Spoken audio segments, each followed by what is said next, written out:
Okay, so in this updated video, I want to show you how to open up CherryTree.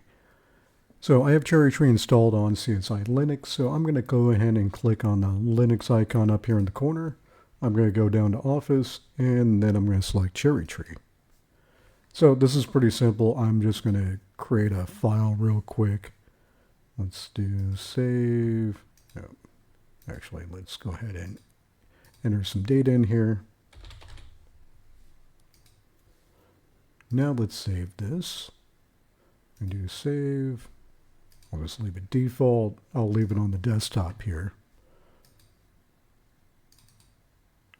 Okay, and we'll give it a name, test.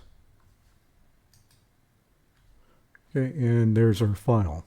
So it's the CherryTree files are CTB. So if I want to open this, let me close this out here. I'm going to go to Linux, Office, CherryTree, and then I'm going to do File and Open File. And then I'm going to navigate to where my file is, which is this test CTB.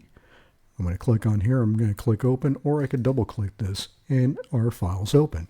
So pretty simple, but I just didn't want to actually walk through how to open a CherryTree file if you're having problems with that. And thank you for watching. If you have any questions, always feel free to message me on Udemy, on our website, www.disposalgames.studio, or on the Discord channel. Thank you so much for watching. I'll see you in the next video.